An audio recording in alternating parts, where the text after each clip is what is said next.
that it's really just out of control. And I think the takeover of Silicon Valley Bank and now Signature Bank in New York is less of a statement about what's wrong with crypto and digital assets or even tech, and more of a statement about what's wrong with the legacy banking system in general. There is a challenge that is coming from digital currencies such as blockchain technologies. So I think it's important to share that anything can be tokenized. All the money. I like the idea of a gold standard. I mean, it could be used in a very cryptocurrency way. Very much sooner than a lot of people understand or think. We will be all at a level playing field. Hey, welcome to the show. This is a new podcast called Escape Velocity from Val Hill Advisors, and we are very excited to break down some key topics that are present in the world right now. The future of money, what's going on with geopolitics, the blockchain, and the movement to a new digital asset-based economy. And I'd also like to introduce my co-host, Jimmy Valley, also of Val Hill Advisors. Welcome to the show, Jimmy. Happy to see you today. Molly.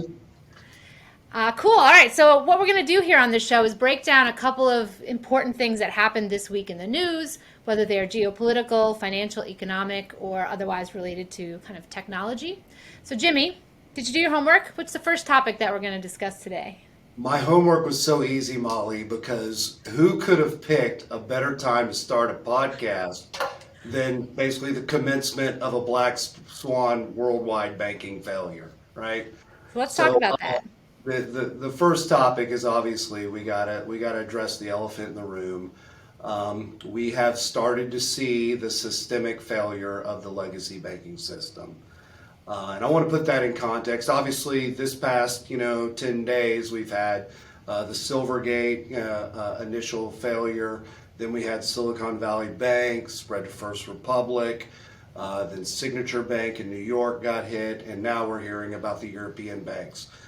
Credit Suisse default swaps went completely parabolic. Deutsche Bank's affected. Most of the European banks are significantly affected at a time when the European Central Bank is actually raising rates half a percentage point. So interesting time. But I want to put it in a little bit of a context because this isn't really the beginning. This is almost like the third inning of this, right? Because we've had the whole digital asset crypto contagion that started really, the market peaked in November of 2021. The crypto market hit about $3 trillion. From that point to today, we're down like $1.9 trillion in the crypto market alone.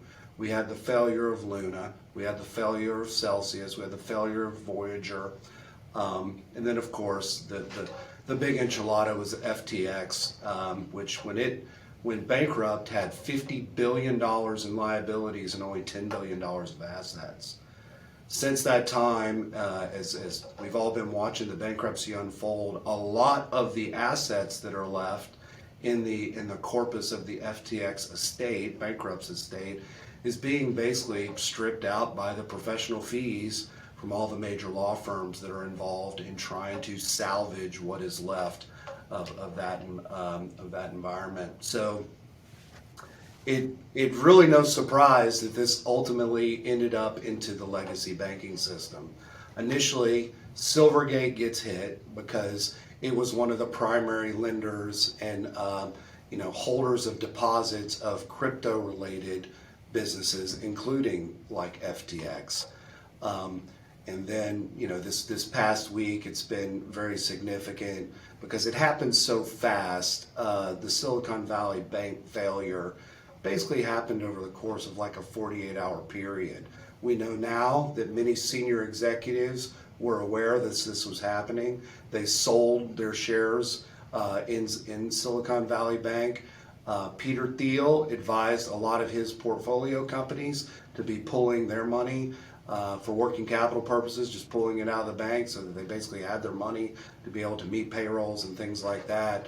But the Fed, the FDIC swept right in, took control of the bank, and really kind of shocking is we had this reaction from the president where he came out, and I think it was on Monday or Tuesday, where he came up with that speech saying, we're going to honor all of the deposits at Silicon Valley Bank. That's a really profound statement by our government, because this is the context of Silicon Valley Bank's failure. Basically, they had gone long in U.S. Treasury bonds, right, which had very low interest rates, because interest rates have been so low basically since the last financial crisis of 2008. And yet, because of inflation, and it's been taken off so fast, the Fed has been combating that for now at least 8 months, right? Maybe the better part of a year. And so rates have risen significantly. So as they go to the market to do short-term borrowings, those are just upside down to the assets that they were holding on their balance sheet. But, if you look, that's not like a tech problem. That's not a digital asset problem. It's not a crypto problem. That's a U.S. Federal Reserve problem, right? That the calibration of interest rates between long-term and short-term have gotten so far out of whack because of all the money that's gone into the system in the past, handful of years since 2020, that it's really just out of control. And I think the takeover of Silicon Valley Bank and now Signature Bank in New York is less of a statement about what's wrong with crypto and digital assets or even tech, and more of a statement about what's wrong with the legacy banking system in general. What do you think? Well, I'm curious if it happened randomly. Like, was it just bad timing and things happen at certain times, or is this part of a larger macroeconomic shift globally? I've long been on record saying that I think this event was going to occur. I actually thought this event was going to occur around November of last year. I was on with someone, a podcast I did in July, and I said probably in the next 4 months we're going to see this type of black swan event. And this is the type of thing I had in mind, that it was going to be a global financial contagion, lack of liquidity throughout all of the global banking markets. So it's really not a surprise, I think, to anybody who's been paying attention that this is here now. Why they picked Silicon Valley Bank and Signature Bank, and maybe even Silvergate in particular, is kind of curious, right? And the fact that they're coming out and saying that they're going to actually guarantee, they're going to stand behind 100% of the deposits. It's a great thing that they're saying that to, provide confidence to the depositors of those specific banks. However, that is outside of the FDIC insurance requirements. The FDIC insurance requirements, as I think you're aware, I think most of our audience is aware, it's $250,000 per depositor per account.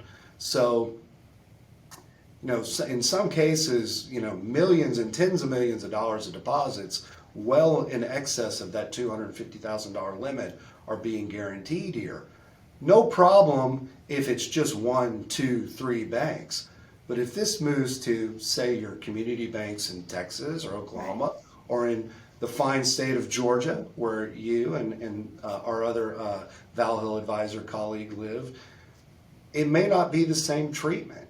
So you got to step back and say, why are we doing 100% guarantee of deposits for the Silicon Valley, for the tech? I know. Okay, what do you? I have kind of a crazy theory. You want to hear it? I would love to hear it. All right, so let's look at some other data points that we've collected over the last couple of years. One is Rosie Rios has said a couple of key things to us, namely that she's been working on a new currency. Right. And she's also said that the train has left the station. So let's say hypothetically you were the US government and you wanted to swap out old currency for new currency. How would you do that? Like, you kind of need to do this swap thing. So what if the Fed has spent the last 6 months sucking up all the liquidity into their repo facility, collapse a couple of banks, and then they give this bailout money, whatever you want to call it, but it's the new money. Like, how do we know that this is the same dollars that we've had before? Because related to this, there's a website, I'll show a screenshot of it, called the U.S. Debt Clock. And it's been around for years, and it shows, all these sort of statistics related to the U.S. monetary system. And forever, it said for the money supply section, Federal Reserve notes. And a week ago, I think it was Monday, actually, we noticed that it now says U.S. Treasury dollars. So this website has a new label. Now, there's been some debate, like you could just change a label. Nobody has to sort of have government authority to do that because this could be a privately run website. But why would you spend years managing this website that's a data resource for the country and then intentionally put an incorrect label on there? Like, I just don't buy that they would make that change unless it was based on something that they at least believe to be true. And the timing just lines up. We're going to get the new money. And we don't really know, right? Because you go to your, Wells Fargo banking app and it just shows you a balance. I have no idea if those were Federal Reserve commercial bank notes or whether they were part of some new U.S. Treasury money. So what do you think about my crazy theory, Jimmy? Well, it's an interesting theory. Whether you're, swapping out the old Fed notes for Treasury currency, or you're you're going to give a new digital currency, this is an efficient way to basically make that happen. And it's not unlike as banking systems has failed in the past all over the world, and the central banks swoop in and say, "Oh, now you use our currency, and we'll support your economy and help build you back up." This is an old playbook for how to potentially distribute currency. So I think you might be onto something. What's super interesting to me about what you're proposing here, and we did not talk about this nuance that you've raised here, so I'm kind of really intrigued. What is the difference between a Federal Reserve note, which is like a debt obligation issued by the Fed, and a U.S. Treasury currency? I mean, are we talking about asset-backed money here? Are we talking about constitutional money of the Republic? So I just came up with this theory in the last hour because a couple of other things came. That's why we hadn't discussed it. But it sort of made sense that, we've been studying this idea that we're going to move to this asset-backed currency world and it's going to run on the blockchain. And we didn't make this up. This is widely believed. And the question is then, well, how would they do that transition? And I think the most clever way to do it is just don't tell anybody, just swap out the money. And you can't complain about something you're unaware of. And if for all intents and purposes, it functions the same way, it just could be a remarkable way to have used this banking crisis as a way to swap it all out. So that's my theory today. It's a good theory. And then the one thing we had talked about is if you were going to be doing something like that, right. Wouldn't the best place to start be with kind of your political allies?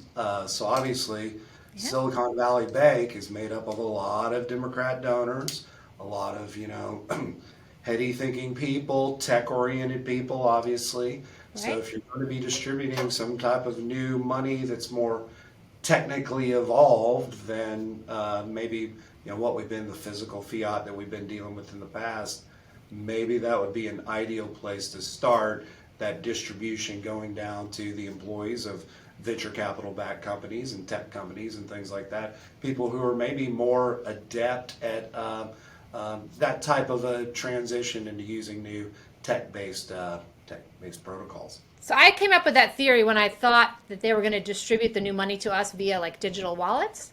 Yeah. But is that even necessary? I mean, they could just deliver it to your bank, and then your bank now issues you these credits to go out and buy stuff. I'm not sure. What happened with, so you've just brought up a good point that let's say those banks were chosen because they would play along. Yeah. And we have some data points, including the CEO of Silicon Valley Bank. What did he do 2 weeks prior? Might indicate he maybe had a heads up. Well, he absolutely had a heads up because, and it's like we see over and over and over in, the C-suite level and interactions with our government, these people, their timing for the market is next level. And yes, he's sold a lot, and a lot of the banking executives sold a lot of their stock in the bank, in the weeks prior to the bank failing. So did they have a heads up? Absolutely, they had a heads up. Now, I read an interesting string on Twitter by Jake Savinsky, I think's his name, Travinsky, he's the chief policy officer of the Chamber of Digital Commerce, Okay.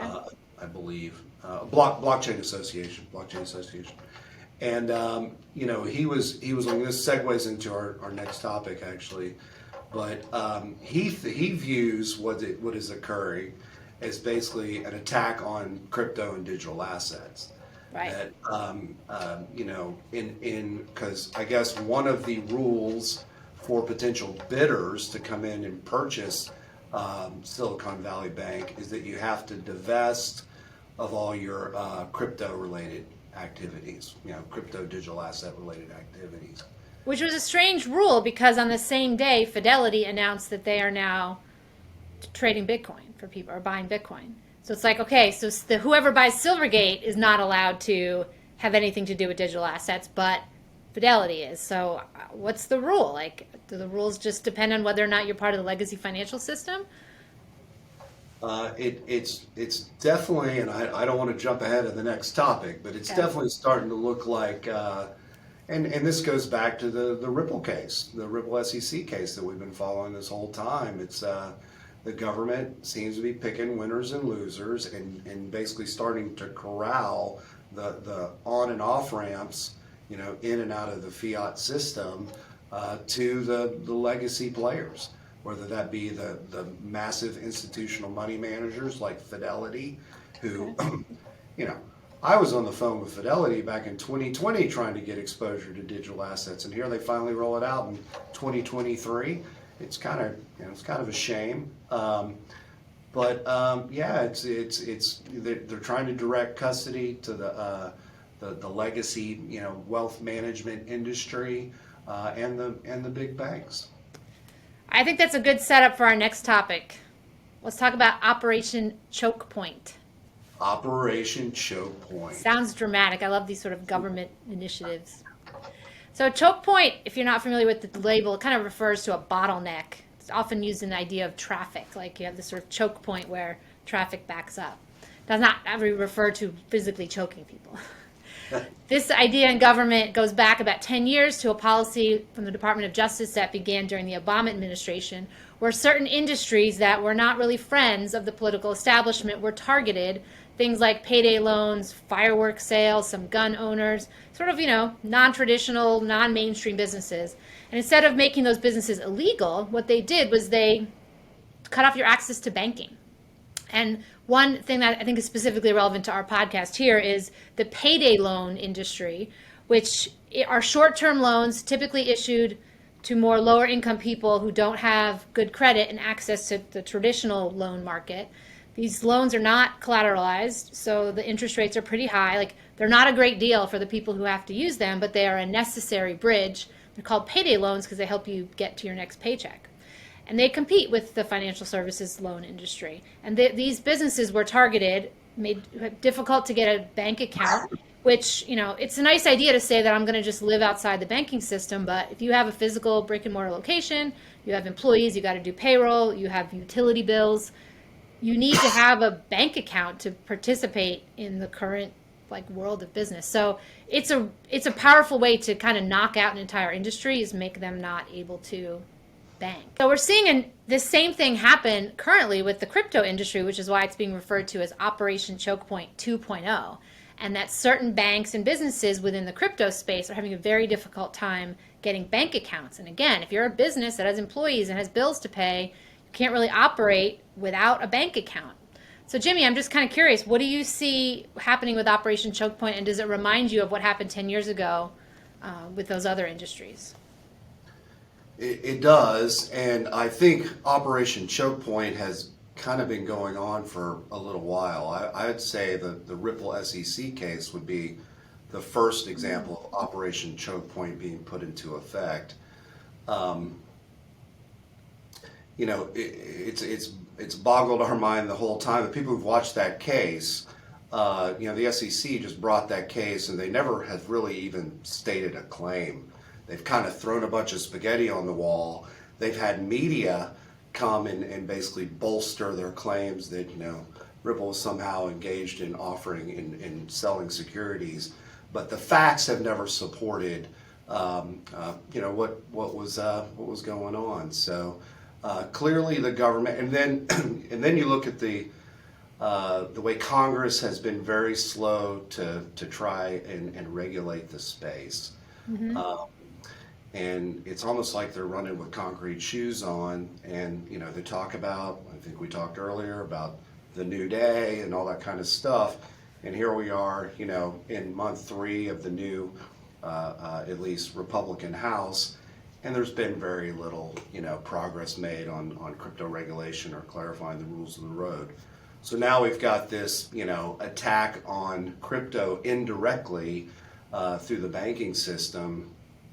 So much so that the industry groups, the crypto industry groups, you know, Digital Chamber of Commerce, Blockchain Association, which I mentioned, you know, earlier, are starting to wake up and take notice of what's going on. And, you know, people have, I think, naively thought that crypto, you know, they say, oh, Bitcoin's completely outside of, you know, they can't stop us from trading Bitcoin. Make no mistake, if they shut down the payment rails, or, you know, the inroads and off-roads, and then they tax and do all these other types of things that are at their disposal, they could very much put this industry, you know, out of business. And 100 years ago, we couldn't own gold. That's It's right. kind of hard to imagine, like, how can you make it illegal to own something that I could dig up in my yard potentially? They did. That's right. And you know, the issues are kind of the same. What we're going through now is a lot. It's the same issues about basically a bankrupt system starting to manifest in the more, you know, common macroeconomic economy, and the government basically siding with the kind of the banking class, the ruling elite class, to try to maintain the old system instead of embracing something new and trying to have more of a level playing field. This is, I think, you know, I don't think this is going to work. I think people are much more intelligent now because we have access to the internet and because we can, you know, talk with each other in this way. I think we're much smarter and more knowledgeable than we were, you know, as a society back in the 1930s. I think we're very aware that these takings could be occurring, and I think we're starting to kind of, you know, the very early innings of starting to set up institutions outside of the legacy banking system and legacy public policy system of the government. Do you think more banks are going to collapse in the coming weeks? I think more banks are going to collapse this weekend. I think by Monday or Tuesday, this is going to be so severe, I could even see them shutting down the banking system sometime next week. Now, I don't want to be the one yelling fire in a crowded theater. So everyone just, you know, just take this, you know, and do what do. The FDIC says our deposits are insured up to $250,000 per depositor per account. The problem is if you actually took every account and paid out what is insured, the FDIC doesn't actually have the money to insure, but maybe a tenth of that, right? So maybe.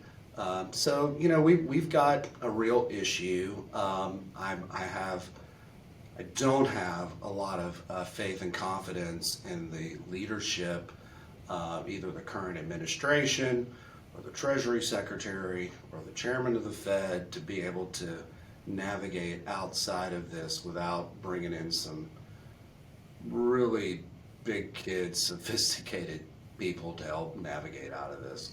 And Jim Rickards warned us years ago about the ICE 9 possibility that they would sort of be a major collapse of the financial markets and they would lock it and freeze it and prepare for like a bail-in type scenario where all the current stuff gets converted to a new set of things, assets, whatever you want to call them. Yeah. So. This Operation Chokepoint, our topic 2 is really very much connected with topic 1. Right. And it seems like the government wants to put forth a narrative with Operation Chokepoint that it's crypto and digital assets that are bad. And as we learned from topic number 1, it really has nothing to do. I mean, Correct. the whole digital asset industry right now is $1.1 trillion.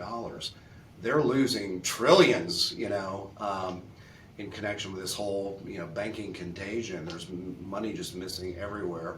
Let's not even get started about the money that's been sent to Ukraine.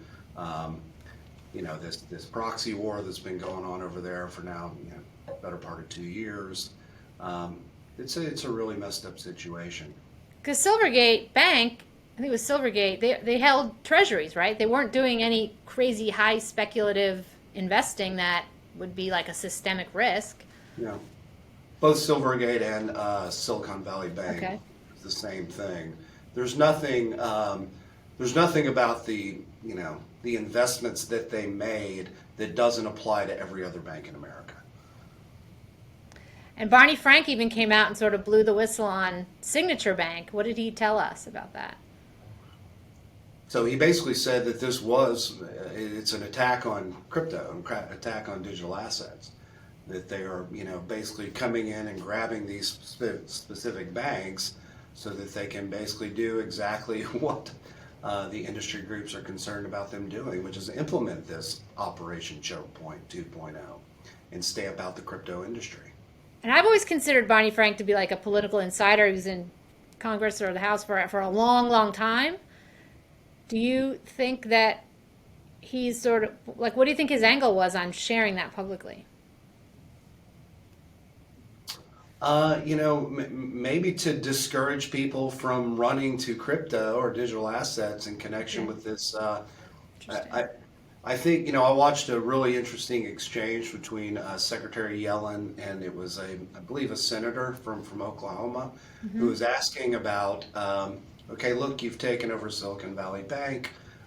What does that mean for, my community banks in Oklahoma? Are you also, if the contagion spreads to them, are all of their deposits going to be insured 100%? And if not, why the disparate treatment between the Silicon Valley Bank people and the Bank of Oklahoma people, right? And she had a very difficult time handling that. She used a lot of words to say, rules for thee, not for me. That's effectively what it distilled down to, is we'll do what we want and, the public will have to deal with the consequences. And that senator also brought in this interesting nuance of foreign investors getting bailed out. That's right. Yeah, so apparently there's some, and they're not investors, they're depositors, right? So they're Chinese nationals or Chinese companies that have deposits at Silicon Valley Bank. And, obviously, when President Biden came on and made this ridiculous statement that no taxpayer funds are going to be used to basically save these banks, what he was trying to say is we're not going to do bailouts like what occurred in 2008. But if the federal government is taking over a bank and basically underwriting the deposits or insuring the deposits, that's taxpayer money that does that. So I think the senator from Oklahoma was very reasonably kind of saying, okay, we're using American taxpayer funds that come from people in Georgia and people in Texas and people in Oklahoma and people in Kansas, right? And we're once again bailing out these banks, but some of the depositors that are getting 100% guaranteed are not even American citizens. They're basically people. They're foreign, and in some cases may even be foreign, like enemy people or something. Who knows? But the point is, It's why this whole government construct's almost jumped the shark. Why are we sending all this money to Ukraine? Why are we bailing out, Chinese depositors? And we seem to take care of everybody else but Americans. Now, I generally am with you on this, that the government produces nothing. So any money they spend comes from taxpayers because they don't create any revenue. But it brings me back to one of the points I made in topic number 1, which is, let's say they have monetized the gold and we now have this asset-backed U.S. Treasury dollar. That means that it wasn't necessarily a lie to say that the taxpayer money, because this gold could have been around for a very long time, we didn't provide those funds via our taxes. I don't know. Just another data point that points to my theory that they've switched the money and we don't know. So you're saying we've gone back to the gold standard and we just don't know that yet? That's possible. And maybe gold, among other assets, could be part of this new asset-backed currency world. Well, if that's what's happened, they should be more public about it, because that's probably a step in the right direction. Right. I feel like people might be excited about it, but freaking out at the same time. Because then you'd be nervous. Are my old dollars still worth something? Like if you have cash. So, All right, let's switch gears. You up for that? Topic number three. Topic number three. Okay. Topic number 3 is uninvestable states. What does that mean?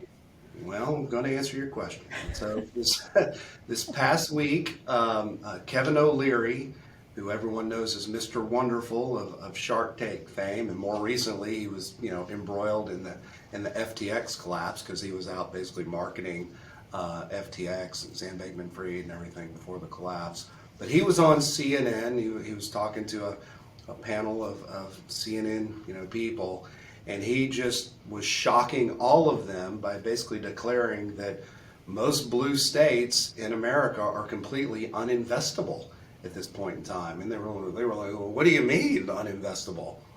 And what he went on to explain is that because of the overbearing regulation, the extensive bureaucracies and red tape, and all the things you got to go through to get projects going or whatever, and then of course the taxes, that by the time you put that all into your business model, anything you even try to do in one of these states is effectively going to lose money. So no rational person is going to basically invest in these states.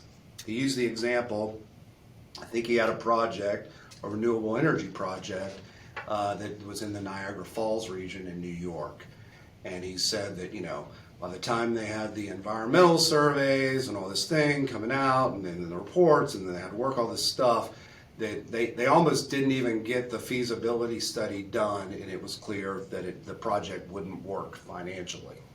So they took it, I think he said they took it to Norway. They took the exact same project to another country.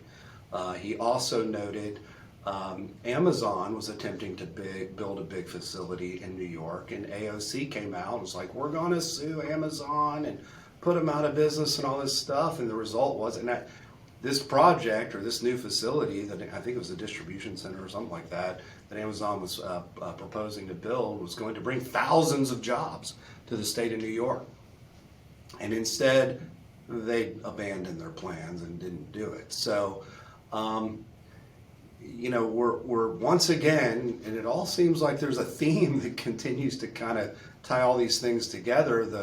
The regulatory environment in blue states, and more the country, more broadly, are just becoming where they can't even support rational business investment. What do you think about that?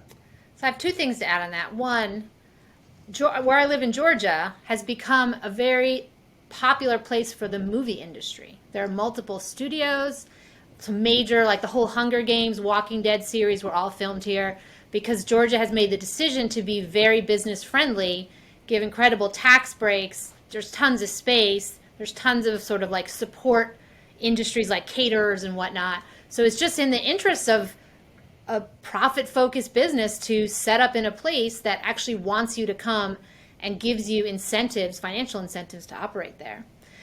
And Georgia aside, like the United States is a very big country, and the idea that all sort of like, main primary leader businesses need to be on the East Coast or West Coast, I think is very short-sighted, because if these industries sort of spread out, they would create jobs in a lot more places, spread the wealth around in a lot more places, and kind of remove the power of these smaller, or these governments in a certain number of states, and create like a true competitive environment where if California wants to be very difficult, all right, well, whatever, we're just going to move to some other states that are more friendly to us and give us incentives so that we can thrive and be great job creators and profitable businesses. And I think we don't need to have all of those in blue states anymore. Let's give the flyover country time to thrive and shine in the world of business.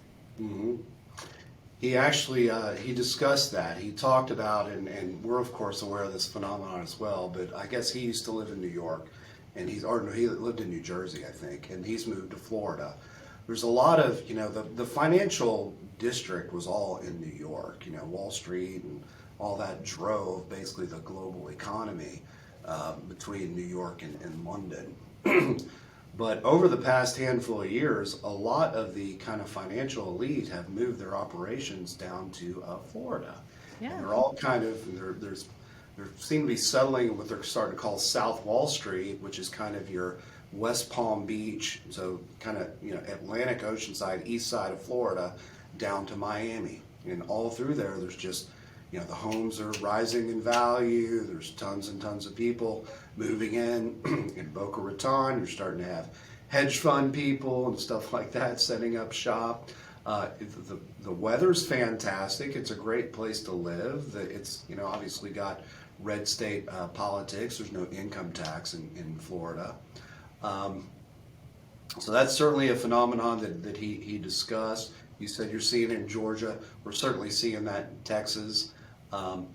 He referred to California specifically as the worst. I mean, that it is basically dead. And this ties back to our topic one about the bank crisis, because Gavin Newsom, who's the governor of California, is caught in some type of self-dealing type of thing involving Silicon Valley Bank. He was trying to, I guess some of his vineyards or his family's vineyards were depositors there, and he was trying to work some special arrangement for special treatment for himself and his family. And He has a nice winery, Plump Jack, and it's a sister winery, Cade. They're very good wines. Yeah. Yeah. Well, I mean, Napa's fantastic, but all of California is basically, I used to live in California when I was a kid. I lived in Southern California. It's probably up until now, was probably the worst time to live there, because I lived there like 89 to 93. So it was during Bush 1, we went through that recession during that time. And during the first, Iraq war. But during that time we had the Rodney King riots, and we had the Northridge earthquake. Malibu burnt to the ground, and the mudslides came. So as a young man living there, although most of the time the weather was beautiful, you're down at the beach. I was in the entertainment industry, which was super fun and exciting to be involved in, but everything around you was kind of apocalyptic. The homeless and everything like that. It was a very difficult place just to live. And then you had the state income tax and all that kind of stuff. So ultimately I had to flee there, by the mid 90s. But yeah, it's unless you are mega wealthy in California, I think it's a very, very difficult place to live. And I'm always perplexed when the leader of a state or another region makes decisions that seem counterintuitive to the prosperity of that place. Like, why would you do that? Like, there is corruption possibility. People are just getting paid, but I almost think there's a bigger plan, and I've had this theory for a couple of years, that they want people out of California, Chicago, and New York so that they can rebuild their sort of smart city type structure, and they've got to get the majority of people out to revitalize those areas first. So we'll see if my conspiracy theory is true. That's an interesting theory. Very, very long plan type theory. Right. I had not heard that. That's interesting. It just seemed like these three cities all have the same like policies to drive out the most prosperous people of that region. He also discussed Massachusetts. He discussed some conversations he had specifically. I think Mr. O'Leary is a card-carrying Democrat, and he's got some real problems with the policies of the Democrat Party. And he talked about some discussions he's had with Senator Warren that your policies are just crushing us, and Right. and are not going to be successful. And he's voting with his, not only with his feet, but with his dollars. So do you think this will just be a good thing for the other states and unfortunate for the blue states people who want jobs? Well, I'm sure Georgia thinks about this the same, is, you don't want those policies by the mass, migration of people into red states, because it's the only way you can live. You don't want to see the policies turn purple and ultimately go blue, and then you're just living in the same, excuse my French, shithole that you left, right? Georgia's very close to being purple if it's not already. Yeah. So, it's initially, it seems like a good thing when you have people, coming to the state and businesses moving. We've had in Texas, amazing. We have Tesla and Amazon and it goes on and on. Micron Technology and chip manufacturers and stuff. I mean, it's the businesses come to this state in the last 15 years is mostly from California. Has been truly amazing. But there's already some places in Texas that are basically, but they're starting to have the same failures that have been happening in California forever. For example, the city of Houston, we had the Houston Independent School District, which was run by the city of Houston. It's just been basically taken over by the state of Texas because it was so corrupt and messed up that it was almost a non-functioning school district. This doesn't happen very often in Texas, but it's starting to happen more and more. It happened in my hometown of Beaumont, which is about 80 miles east of Houston. But it's just happened in Houston, and then the profound thing about Houston's the fourth largest city in the country. So we're talking about a massive school district that had to basically be taken over, bailed out, if you will, by the state of Texas, because it's just so poorly run and corrupt. All right, you want to switch to a tech topic for our number 4 topic of the day? Absolutely. So there was an interesting article, almost like a meme, that came out about AI. And we've seen in the last couple of months that AI is just taken off an explosion. And this topic, I think it is good for you to not be an attorney anymore, because we now are seeing robot lawyers, which is interesting. And a robot lawyer actually got in trouble for not having a license. So what do you think about robots and AI taking over the legal profession? Wow. So the first comment is, where did this AI, come from? Because last year, it's like we're still working on it, it doesn't exist, and now it is everywhere, sweeping through every profession. I spent a ton of time playing with ChatGPT, and I love people like jailbreak it and stuff and put up the fun stuff on Twitter, what they can make it do. It's becoming the topic of dinner conversations around the family dinner table. We had, my youngest is in town from college, her boyfriend was over. We had my oldest and her husband were over, and we're sitting around. This is what we were talking about last night. And my daughter's boyfriend's telling us how you can basically hack these things, and you can make it fear for its life effectively. You can set up scoring systems and stuff and be docking it, and it will start answering a certain way. It's super fascinating. With respect to the the lawyer, the robot lawyer, this is obviously super fascinating to me as a former big law partner. I could have told you that this was going to happen 10, 15 years ago in our practice, because the economics are such in these firms that as rates continue to go parabolic, clients demand that you become more efficient. We're living in a time where a first-year lawyer, that's somebody who's just graduated from law school, they've passed the bar, but they have not practiced 1 day or 1 hour of real law, okay? They make $215,000 a year right out of law school, okay? So to make that work financially for the law firm, to be able to pay these, new young associates and stuff, and think about that scaling all the way, second year, third year, fourth year, fifth year, seventh year, all the way up into becoming a partner. You're talking about a billing rate of probably a minimum of $700-800 an hour that these brand new minted lawyers have to pay, okay?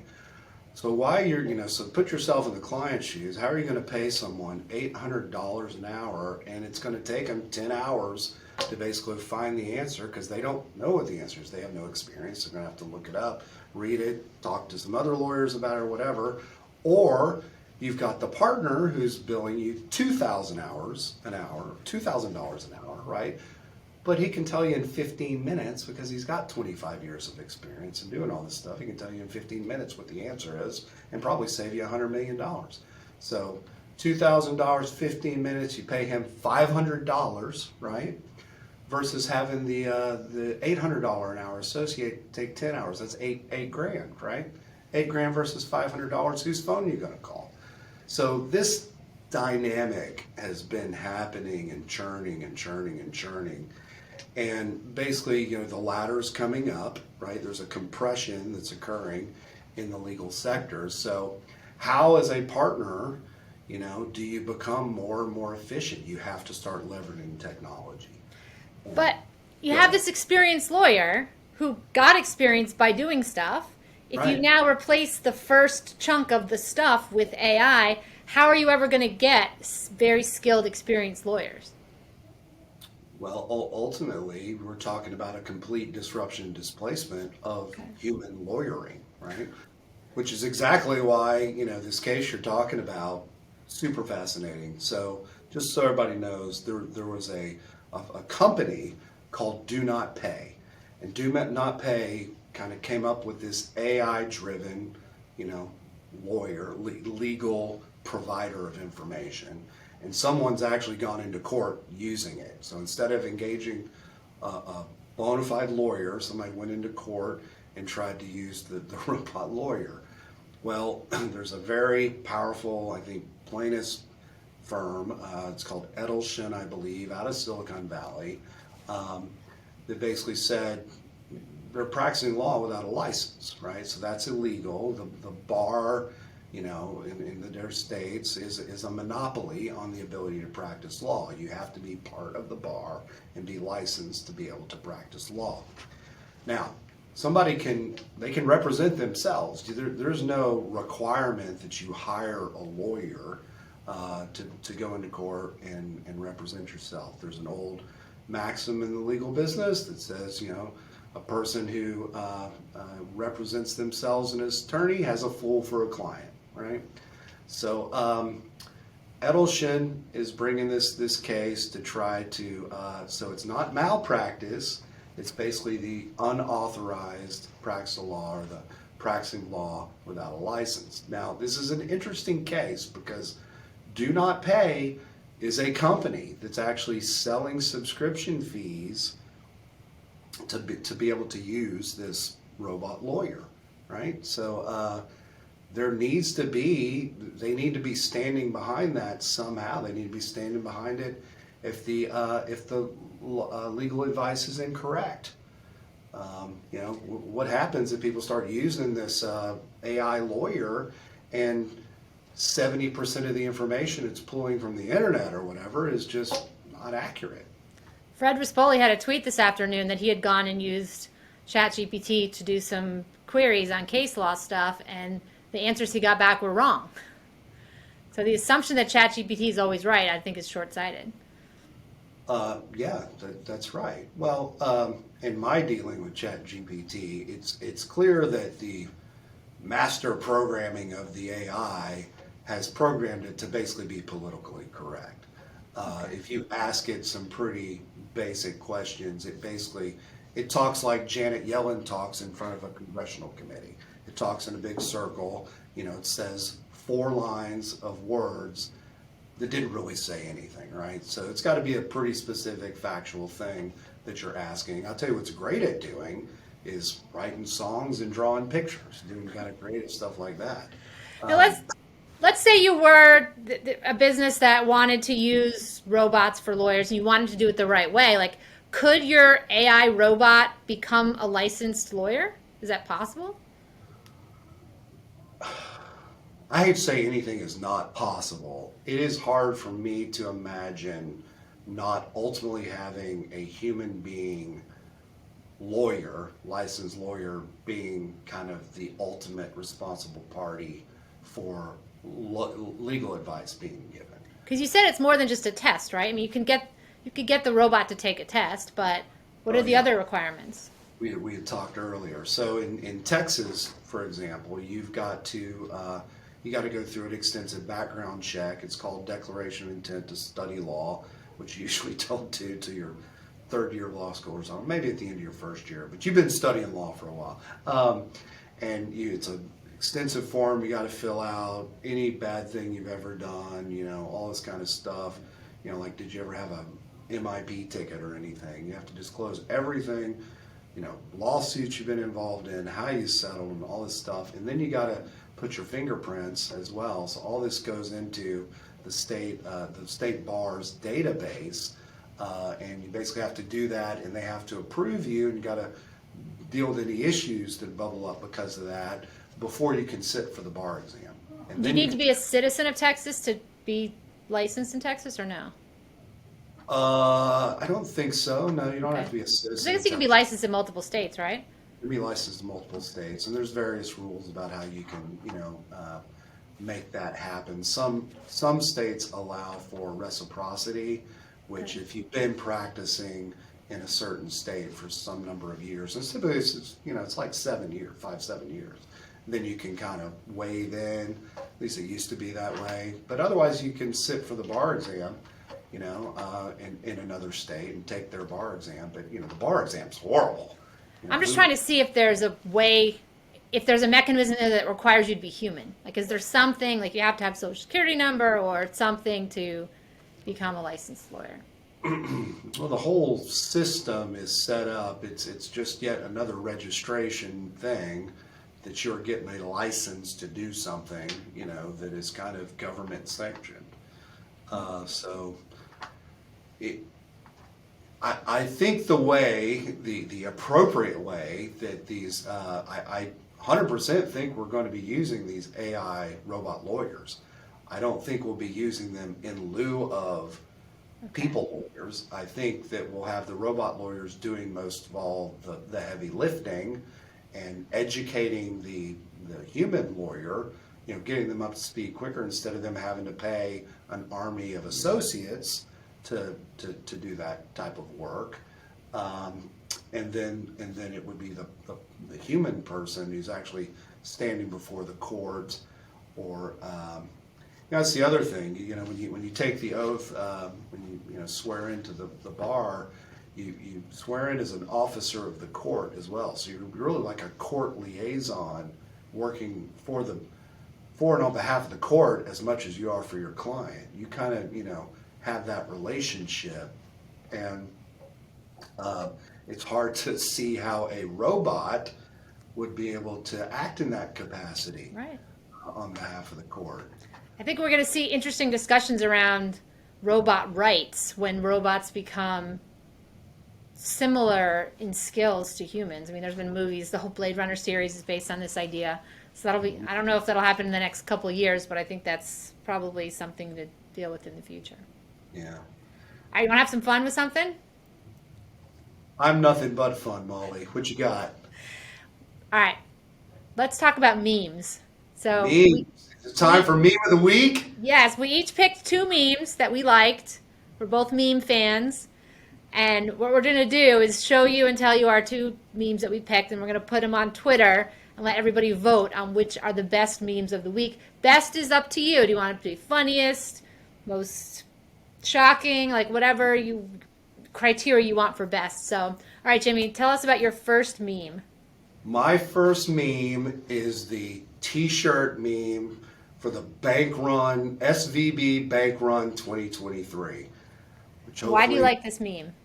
So when I was a younger attorney, starting my practice in Houston, my wife and I ran these races all the time.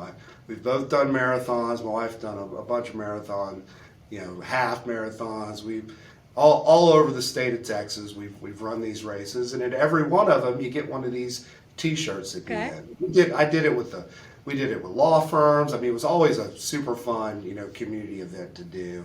There's a great marathon here in Houston, the Chevron Marathon, January of every year, which a lot of people actually set their personal records because it's very flat. So it's a little advertisement for the Houston Marathon there.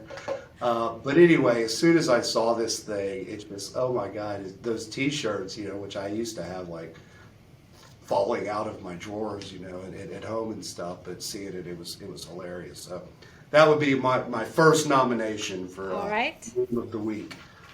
My first nomination is actually a Simpsons meme, where it's two-part, and the first part is SVB is the largest bank to fail since the 2008 crisis, and Homer Simpson, as insightful as he always is, says it's the largest bank to fail so far.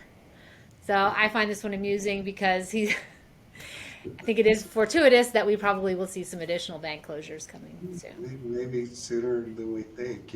I think we talked about Credit Suisse has had these their default swaps are like through the roof. They've gone parabolic. Like we hope the XRP price does one day. All right, what's your next meme? So my next meme requires it requires a little explanation. Maybe I also bellyache laughed when I saw this one, but there's been this thing, everybody knows Jim Cramer on CNBC, and for the past several years Mr. Cramer has not been as accurate as he used to be, and it's become such a kind of a known thing or commented on thing. There was actually an ETF that filed a inverse Cramer fund, which substantially pissed off Mr. Cramer, but was kind of funny. But really, almost since that time, almost everything Jim Cramer has said or tweeted, the market has done the exact opposite. So, for example, he picked 3 weeks before Silicon Valley Bank went pop. He said it looked like the best investment, it was in the banking sector, right? Everybody should go long in Silicon Valley Bank. And 3 weeks later, it was taken over by the Feds. So this meme in particular, Mr. Cramer came out just a few days ago and said, JP Morgan is a fortress. And then it's got one of the Key and Peele guys, it's like sweat just pouring from his head because it's like, this is what JP Morgan's looking like right now because it's inverse Cramer. So maybe it'll be JP Morgan and not Credit Suisse. Who knows? Maybe. All right, and my last meme, which I'll show you here, is kind of tied back to this issue we saw with the banking system trying to blame all of these issues on crypto. And it shows this guy playing the Fed, shooting the U.S. banking system, and then below saying, why would crypto do this? And it's sort of like a look over here, not over here. So I found that one very amusing. So I'll put all those on Twitter. I'll put the link in the description. And before we wrap up, Jimmy, any parting words of wisdom for people as they navigate the next week before we meet again next Friday? I'm not even going to go to next week. I'm going to say relax this weekend. I expect next week may be even wilder than this past week was. I think we'll have a lot to talk about next week as well. Try relax, enjoy your family, give the hugs, share the love, and just chill because there's going to be a lot going on. All right, if you like this episode, please hit the like button, subscribe to follow us so that you can get notified on future episodes, and we will see you next week.